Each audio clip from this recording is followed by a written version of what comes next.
नमस्कार दोस्तों, कैसे हैं आप। उम्मीद है अच्छे होंगे और काफ़ी अच्छे ढंग से आपकी तैयारी चल रही होगी। साथियों, ग्रेड फर्स्ट एग्ज़ाम लगभग 1 महीने का वक्त है आपके पास। 1 माह है और इस 1 महीने में आपको जो सब्जेक्ट है उसका पाठ्यक्रम खूब ज़्यादा है।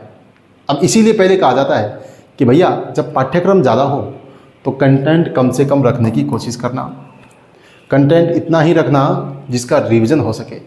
यदि रिवीजन होगा तब ही बात बनेगी, रिवीजन नहीं होगा तो बात नहीं बनेगी, पहले से कहते हैं। तो लेकिन उस समय तो हम मिलाते हैं ना, पिछले एग्जाम में 2 क्वेश्चन इस बुक से नहीं आए तो मैं दूसरी बुक लाऊं, इस नोट से नहीं आए तो मैं अन्य चीज़ पढ़ लो। बड़े बड़े पोथे पढ़ोगे तो अब आपको महसूस हो रहा होगा कि रिवीजन करने में कितनी समस्या आ रही है।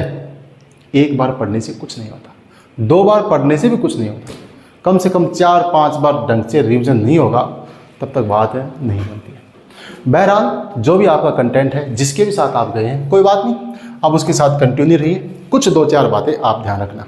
जैसे पाठ्यक्रम बदलाव के साथ जो नए टॉपिक ऐड किए थे, जो न्यू टॉपिक, चाहे आपके विश्व इतिहास में हो, चाहे आधुनिक भारत में हो, प्राचीन में हो, जो नए टॉपिक आपके पाठ्यक्रम में ऐड किए थे उनको आप अच्छे से करना। यूं तो एक बार तो पूरा सिलेबस चेक करना कि आपका कोई टॉपिक रहा तो नहीं, आपको पूरा पाठ्यक्रम कवर करना है। उसके अलावा भी आपको जो न्यू टॉपिक है साथियों, इनको अच्छे से करना। क्यों करना, मैं ये बात इसलिए कह रहा हूँ क्योंकि आजकल आरपीएससी नए क्वेश्चन ज़्यादा देती है, रिपीट क्वेश्चन कम देती है। तो जब नए टॉपिक है तो इनमें से क्वेश्चन बनने की संभावना ज़्यादा है। मैं ये नहीं कह रहा कि पूरा पेपर इन्हीं में से आ जाएगा, लेकिन हो सकता है हर टॉपिक से एक क्वेश्चन तो अवश्य आए। तो आप इनको बहुत ज़्यादा डीपली ना पढ़कर कम से कम थोड़ा थोड़ा तो अवश्य पढ़ें। पढ़ने का सोर्स कुछ भी हो सकता है। आप गणपत जी सर की अतिरिक्त जो बुकलेट आई है वो ले सकते हैं, या आपके पास अन्य कोई कंटेंट है तो वहाँ से आप पढ़ सकते हैं। लेकिन इन न्यू टॉपिक को आप अवश्य पढ़ना। ये आप मेरी राय है, सलाह है आपके भाई की, मानो तो ठीक, नहीं मानो तो ठीक। इसमें भी जो आपके न्यू टॉपिक में भी जैसे हम बात करें, आपका जो वर्ल्ड हिस्ट्री है और आपका जो मॉडर्न हिस्ट्री है, आधुनिक भारत में, इसमें आज़ादी के बाद भारत, और वर्ल्ड हिस्ट्री में जो आपका शीत युद्ध है, आपका पर्यावरणीय मुद्दे हैं, ठीक है, आपका वैश्वीकरण है, इन चीज़ों का आप अवश्य देखना। न्यू टॉपिक वर्ल्ड हिस्ट्री में वही है और इसमें आज़ादी के बाद भारत। आप देख लेना विगत परीक्षाओं में यहाँ से प्रश्नों की संख्या बढ़ी है तो यहाँ से प्रश्न ज़्यादा आएंगे।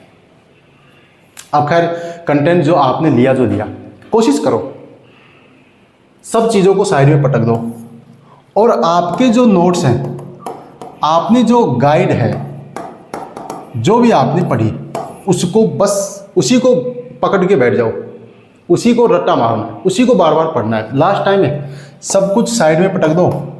ये मत सोचना कि यार वो बुक पढ़ी थी मैंने, वो। अब आपके पास जो संक्षिप्त जो कंटेंट है ना, बिल्कुल टेबल को साफ कर दो और आपके जो नोट्स हैं, आपकी जो गाइड है, उसको पढ़ें।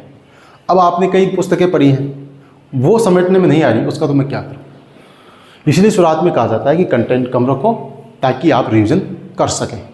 रिवीजन करेंगे तो सफल होंगे साथी, ठीक है। ये छोटा सा वीडियो था। मेरा उद्देश्य ये है कि आपके जो नए टॉपिक हैं, एक तो पाठ्यक्रम कंप्लीट हो और उसमें भी जो न्यू टॉपिक है उनको आप अच्छे से देख लें।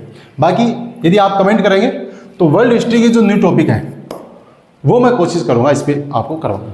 जैसे वैश्वीकरण है, उदारीकरण है, आपके पर्यावरणीय मुद्दे हैं, शीत युद्ध है, वो 1-2 वीडियो में कंप्लीट करवा सकते हैं। बाकी आप जहाँ से पढ़ रहे हैं वहाँ से पढ़ते रहो।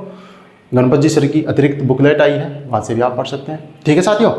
मिलते हैं नए वीडियो में नए टॉपिक के साथ, तब तक के लिए जय हिंद, जय भारत।